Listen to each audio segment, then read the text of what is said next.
So it's the idea of like not only tracking when your period's going to come, but also tracking what phases we're in when it comes to the full cycle. And then understanding like what should I be eating, sleeping, doing to better optimize our bodies for what's happening hormonally. Based on this hormonal fluctuation that we experience in our 28-day cycle, we are essentially, as women, a different person every week of the month.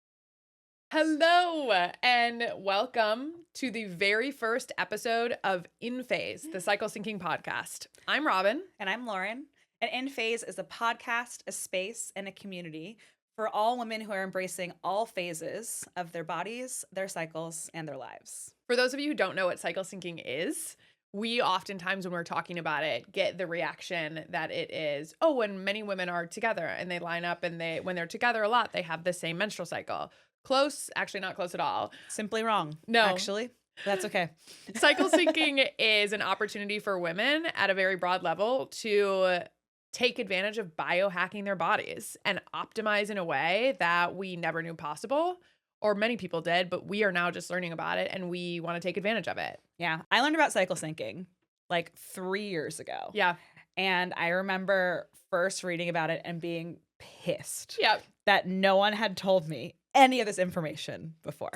It just felt sort of like, as women, we should know more about our bodies, but for some reason, this wasn't accessible for whatever reason. We've been taught since growing up that periods are something to be ashamed of, something to hide, and something not to talk about. And in being taught that from a very young age and taught that we should stick our tampons up our sleeves in middle school when we have to go to the bathroom to change them, or that we shouldn't talk about them with boys, or it's gross or it's dirty, we have really cut ourselves off at the knees with gaining the education and the knowledge and the access to the opportunity to lean into the magic that is these 4 menstrual phases and how different we are in each one of them and what we can do to help ourselves in every single one, whether that is eating, whether it's sleeping, whether it's the way you work, the way you have sex, the way you sleep, the way you exercise.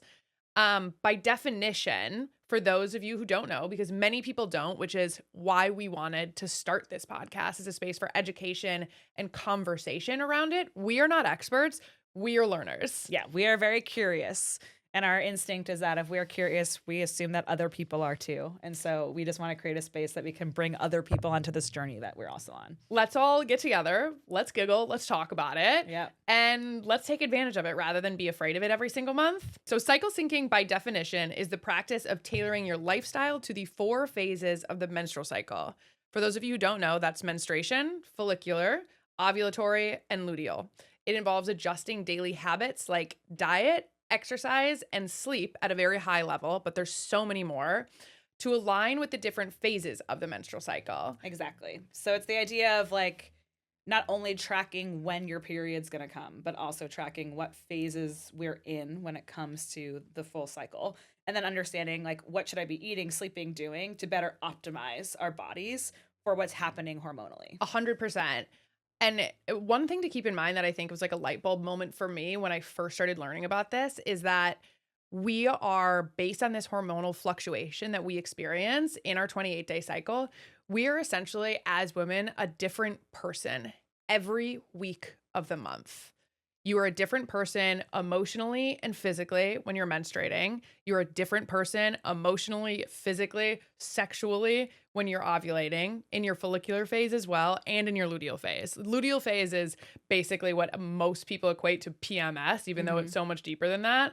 And I think that was one of the realizations, luteal in general, that gave me so much like acceptance for myself and my body, and like allowed me to let go of a lot of these preconceived notions, like, why am I fucking crazy the week before my period, or I'm such a bitch, or I'm crying all the time and I don't know why, or I'm fat, I'm bloated, I can't get up, I can't go to my workouts. And it's like, oh no, you just have like your hormonal levels are like through the ground right now. You need to sleep. You need to rest. You need to not wear tight clothes. You need to not step on that scale, sister. Yes. And it's normal. Yes. And it's totally normal. And actually, it is to be expected that we should feel this way. Like, I so agree. Like, I remember just having so much more grace for myself for being like, oh, this is why I feel this way. Yes. Or the idea of like, like learning about how when you're in your ovulation phase, how you usually have like a lot more energy and you're excited. And so you might be making plans. But if you make plans for when you're in luteal phase, you might get to luteal phase and then not want to see a soul. And that to me is like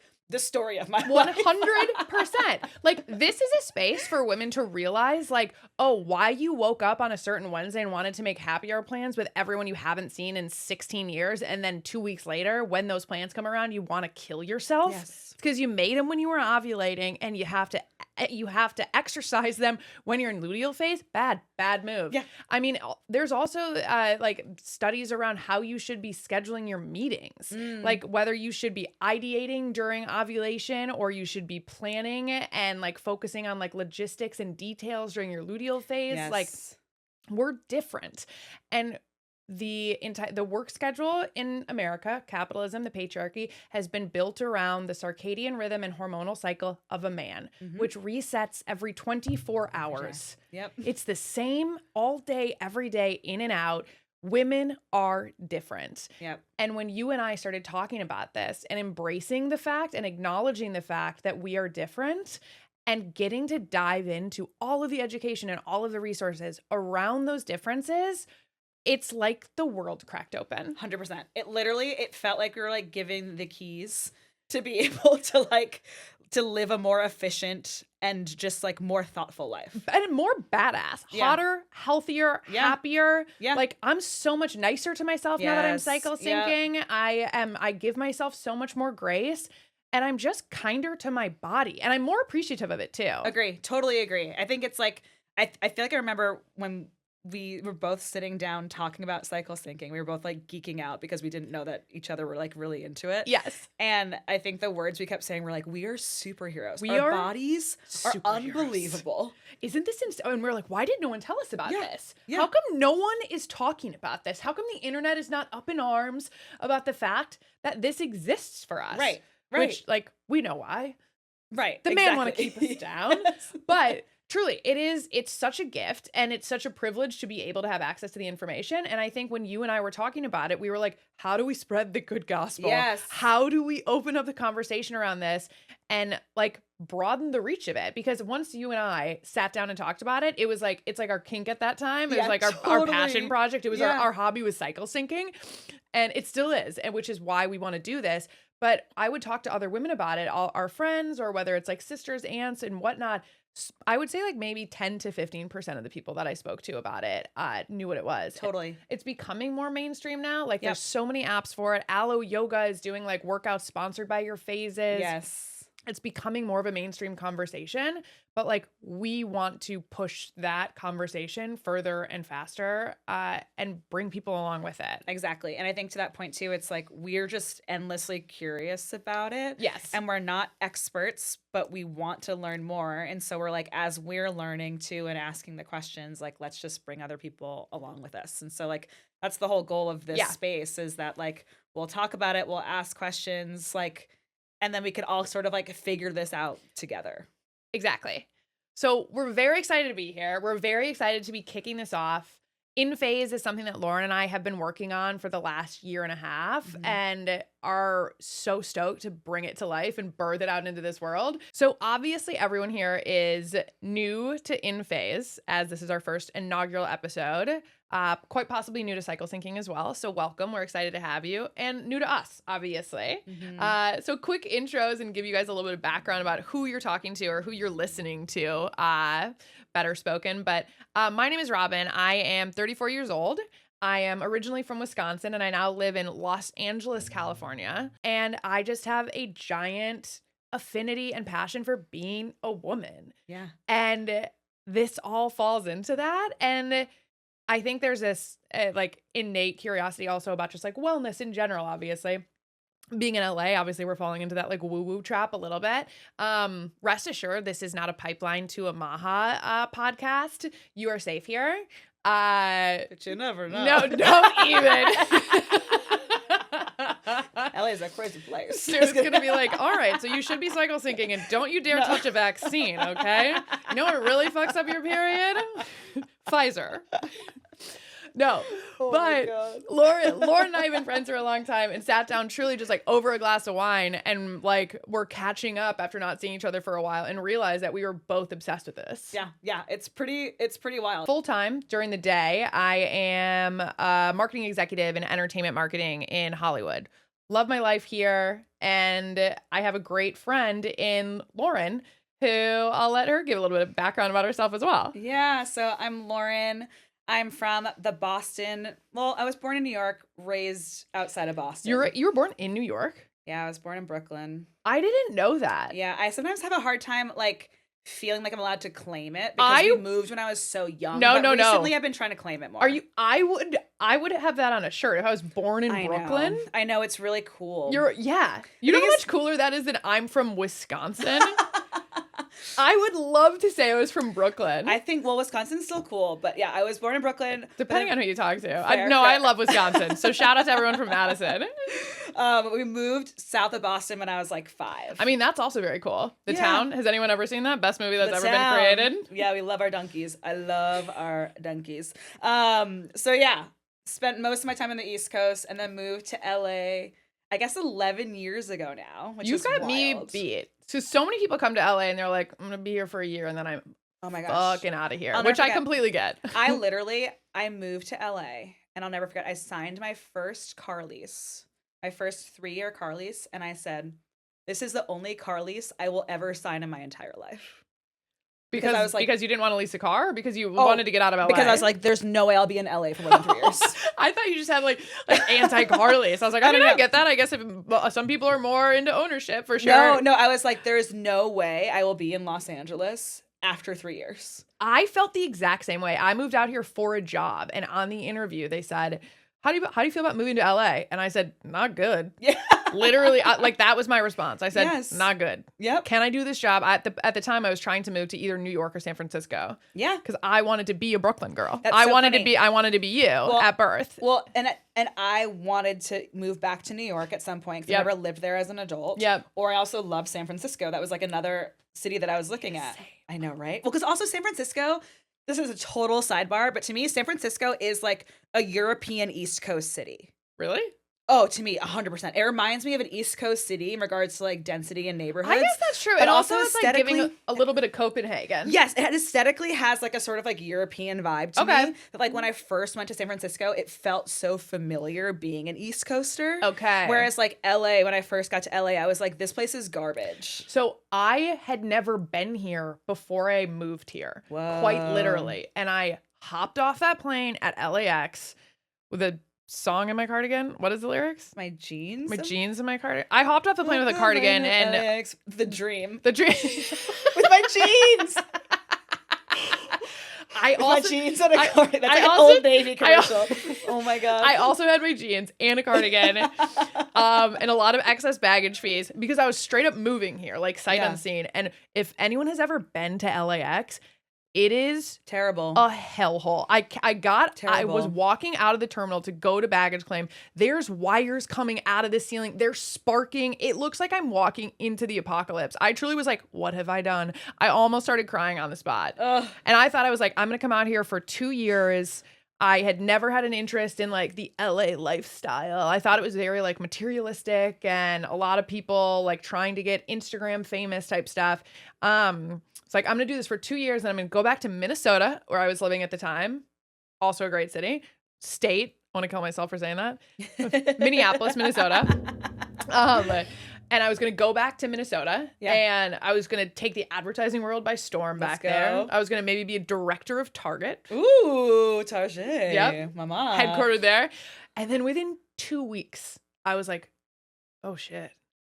I really love it here. Really? It took me living in LA for 2 weeks before I was like, I am an LA girl. Whoa. Much to my chagrin. I was like, Yeah. I hate to say it. Was there like a particular moment or like a thing that sort of like made it click for you? No, not really. Like I remember I was my company that hired me and brought me out here put me up in like corporate housing. Yeah. And for anyone who's familiar with LA, this corporate housing is by the Grove, which is this like big fancy outdoor mall kind of in like it's in West Hollywood. And I didn't have any friends here. I didn't know anyone when I moved here. So I would just spend my days before I had like a week before I was starting work. I would just walk around and I was just in awe. Like, I don't know what it was. It's a really, West Hollywood is such a cool neighborhood. Like, there's so many shops, restaurants, bars. I stumbled into Erewhon on my very first walk. It's a dreamy place.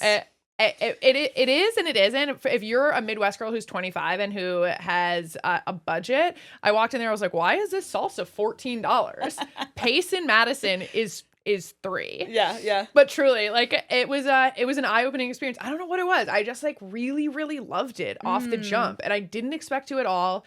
And now it is my forever home, unless I change my mind in like a fit of rage or like a fit of luteal phase next month and decide to like jump ship. But I love it. Oh my gosh, that's amazing. Yeah, that's amazing. Right?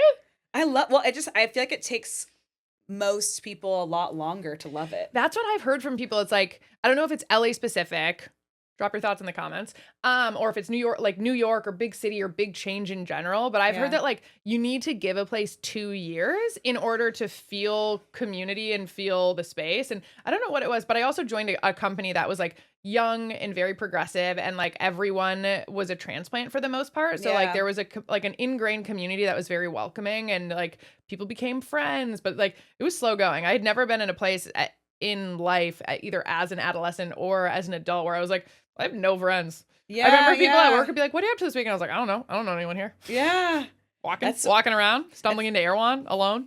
That's amazing though, to move for a job and like not know anyone. Yeah. That's very bold. Yeah, I knew one person who lived in, I think, like Orange County from high school, and she would occasionally drive up here and be like, I'm gonna introduce you to the Rosewell Flea Market or what poke bowls are. I like have these specific memories. And I was like, fucking sick. Poke bowls. I got my first parking ticket the first weekend outside of a poke bowl restaurant. I was like, I'm here, baby. I love it. See, I first moved. I lived in LA between my junior and senior year during summer because I got an internship out here, and I'll never forget. My brother was living out here because he had just gotten a job in LA. Yeah, and he picked me up from the airport, and he was like, "Lauren, I'm gonna show you all the things that like you think LA is, because it's all shitty, and you're just gonna get it out of the way." Okay, wait, let me guess.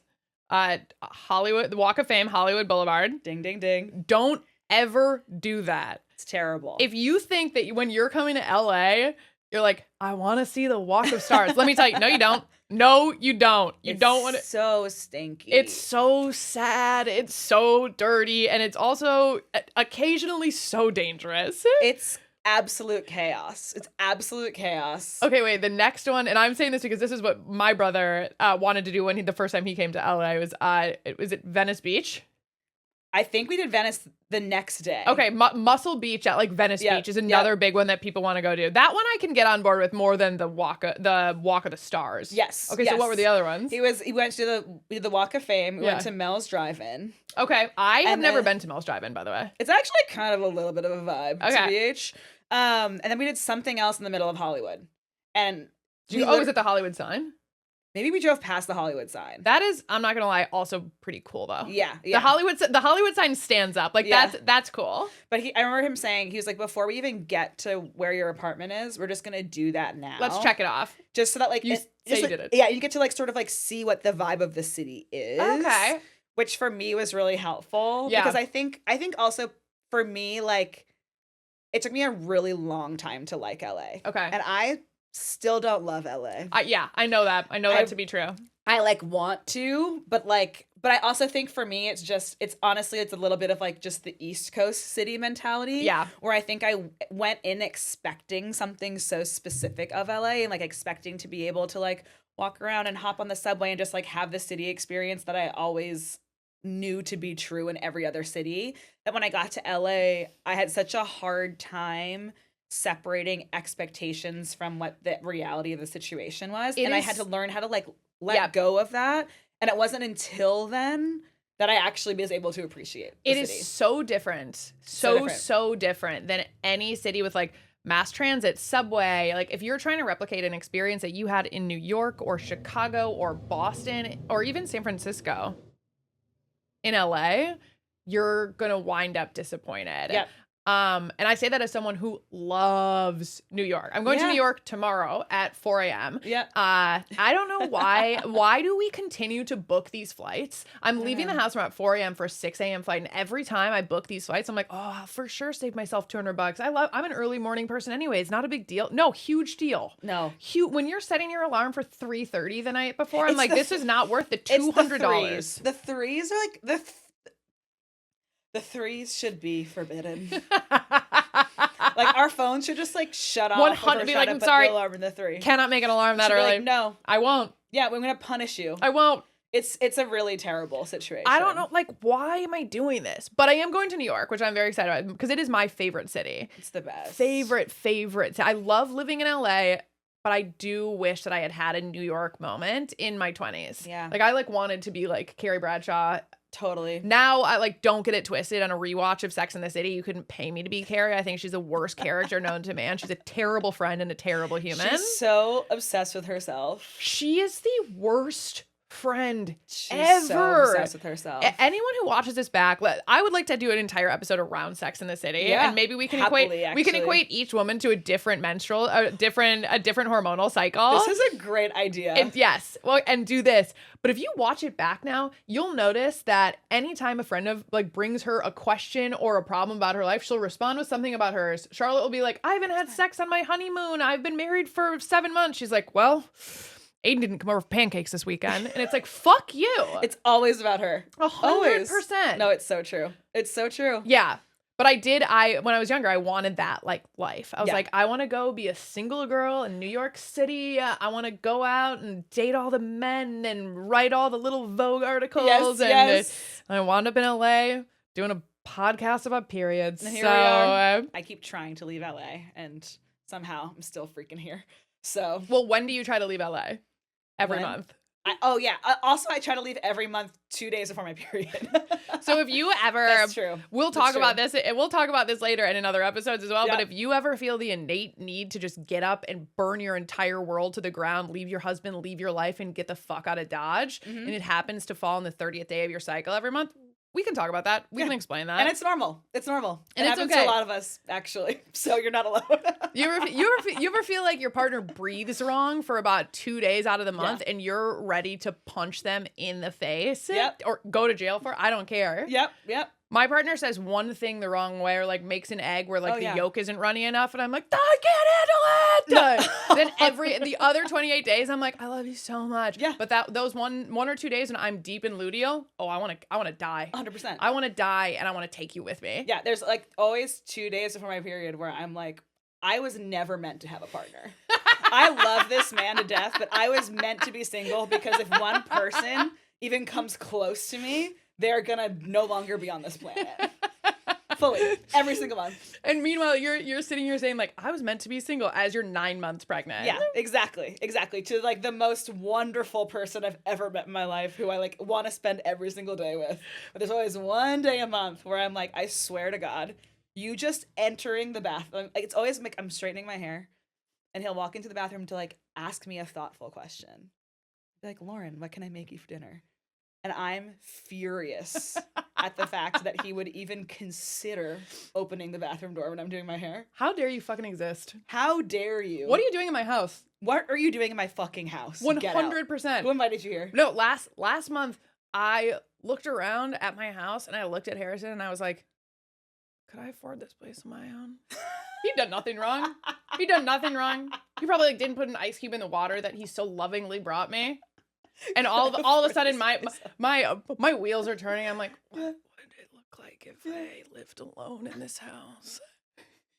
And then it's truly so real. You get your period, and then all of a sudden it normalizes, and you're like, I feel like a weight has been lifted.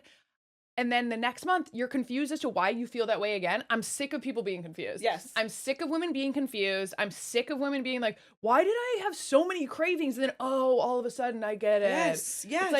It's we hear so much. There's so many memes about it. It's like, why was I a raging asshole for 3 days? It's like, I'm tired of those memes. We know enough now. Now we don't have to make fun of ourselves. It's funny. 100%. The divorce conversation is funny every time. Last month I texted Lauren I texted Lauren and I go, "Hey, just quick question out of nowhere.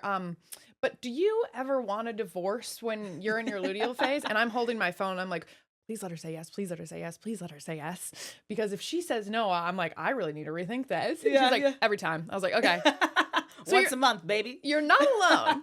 You're not alone. And we want to bring people into this conversation. And also, like, when you want to make all of those plans when you're ovulating, when you like wake up on the 7th day of your cycle and you're like, I could tackle the world. I could run a marathon today. I could honestly run for president. Yeah. I could run for president and then do 3 berries classes back to back and no one's going to stop me. 100%. I'm going to write a thesis in Spanish. Yes. Okay. And then in French. And then I'm going to do it again. Exactly. Exactly. And then why like 14 days later, you like can't get out of bed, couldn't fathom going out for a drink after work. Right. And it's a thing where it's like, it's literally scientific. Yes. That's what I think is so amazing is like, it's so hard to like have grace for all of these changes that we go through and to sort of be like, okay, why can't I be consistent? Yeah. Why am I changing? Or at least for me, that was this feeling of sort of like, why is it that one day I'm feeling this way, the next day I can barely get out of bed. Yes. And what does that mean? And just the reminder of like, no, our bodies are literally designed so that we're feeling this way. Yes. Or this a symptom is that we're feeling this way. Just like was such a breath of fresh air and relief to Yes. be like, okay, this is normal. Now I know how to operate. And also I can just like love myself so much more. There are so many elements of that I identify with, and thinking about like specifically around like being pissed at yourself for being lazy because your energy levels vary throughout the month is something that I feel like is so widely felt by women everywhere. Yeah. Or if you can't do a berries class every single day or an orange theory class or like running every day doesn't feel good to you. It feels great to you on some days, but like then if one day you're like really slow or really tired, you really beat yourself up. Like that's what I want people to avoid and what I want women to know about so that they can embrace these fluctuations and be kinder to their bodies in these moments. Because so often the expectation of us to be at an optimal level and be able to do these things every single day in the same way, it's built by men. These structures and these expectations, for instance, like an example is 75 hard. Which a lot of people know about. It's 75 days where you do 2 workouts. One of them has to be outside, 2 workouts a day. One of them has to be outside, 45 minutes each. You do not drink alcohol. You have a very strict diet, et cetera, et cetera. Women should not be doing 2 workouts a day every day for 75 days in a row. Women should not be working out hard and doing cardio like that during their periods. When you're menstruating, you need to be resting. And you're in your luteal phase as well. Like HIIT cardio is going to hurt your body. It's going to feel harder. And then you're going to feel like you are like incapable in these things. Men, again, they reset every 24 hours. They are capable. They are capable because we are capable as well. Yeah. But their bodies are okay and designed to do that. Yes. Ours aren't. So like, how do we then focus on optimizing for our bodies instead of just trying to mimic what was designed in this world by a patriarchal society? Exactly. And that's bring it back for the women. Let's go. And that's basically what we're trying to do. Yeah. And this podcast is like one piece of a larger mission that we have to start this conversation and to just make this information wildly available to everyone. And I think our first version of that is going to be us chatting every week. Yes. Which I'm really pumped about. So we're inviting people to come and hang out with us. We want this to feel like, honestly, just a conversation with friends every week, where you're getting to learn alongside of us. Because again, we are not experts. We are continual learners about this as well. I mean, it's every other day that I'm sending Lauren a new Instagram infographic or meme or story about like a different nutritionist where is giving different information on what you can eat to optimize for each cycle or whatnot. Like we are just geeked out by it and really love the idea of treating our bodies with the care and kindness that cycle syncing provides. And I think for anyone out there who has struggled with their periods or their cycles, who has had painful periods, who have gone through any specific trauma that has changed their periods, who maybe have PMDD or PCOS, is exploring getting off hormonal birth control and wants to know what that's like or what they should or shouldn't be doing. A lot of the conversation that I'm hearing around cycle syncing as of late as well has been people wanting to explore more holistic options for normalizing and making their periods and their cycles healthier. Because I think for so long, anytime we went to the doctor, we were just told, here, just go on the pill. That'll fix it. Yep. And we don't want that. Right. I don't want to be on hormonal birth control to cover up symptoms that I could get to the root cause of by really focusing on the syncing aspect and about optimizing my body in these different phases Right. naturally. Right. It's like, why put a Band-Aid on a thing when E there's actually like a wound that could be healed? Exactly. And yeah, I totally resonate with that. And like I was diagnosed with PCOS a couple of years ago, which Mhm. is also what sort of helped with the cycle syncing obsession, was Yep. sort of understanding, okay, if my hormones are not in balance, I need to know what they should be doing in an effort to get them balanced out. And so Mhm. like I think also with the increase in PCOS too, this has become a larger conversation. And like selfishly, what's funny is like got super obsessed with cycle syncing, then I got pregnant, and now what? Yep. So also those conversations Yes. too of like, okay, as like we're also going through different phases of life and our different phases of our bodies, like where does cycle syncing fit in? Yes. And how do we take that information and continue to utilize it to optimize what our lives can look like? And what does it mean for people who are pregnant or trying to get pregnant? What does it mean for people who are on birth control? Does this Yeah. apply to people with IUDs, whether they be copper, non-hormonal, hormonal? Does it apply to people on the pill? Does it apply to people on the ring? I think like these are conversations that we want to have. And if it doesn't, then what can women be doing who are on birth control? Exactly. We want to have all these conversations. Our plan is to bring on guests who specialize in these spaces, whether it be nutritionists or gynecologists, doctors, health practitioners, anyone with perhaps a uterus or not, or a passion for helping women and the same thing. Exactly. And so that's the goal, is that we'll have more conversations with experts, but then also we'll just talk a lot about periods. Because that's also part of what we think is going to help change the conversation, is like make it a normal part of the conversation. 50% of the population has a period, and yet we are just so don't talk afraid to about it. talk about them. Let's start chatting about them.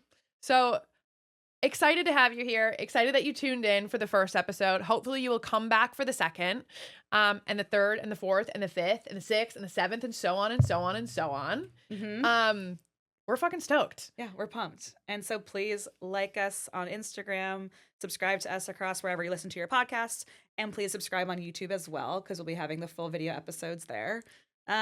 We are on all socials at inPhase Pod. I am at Robin Dibovic on Instagram. And I'm on at Lauren Cortizo. And Give us a follow, give us a message. Let us know if this is resonating with you, and let us know what are the topics that you want to talk about, or what are the questions that you have. Because if you have them, I can guarantee you so many other women have them, and we probably have them too. So if you don't have anyone else to talk about it with, talk about it with us, and we'll bring people on here to talk about it with you as well. exactly. We'll see you guys next week. See you next week.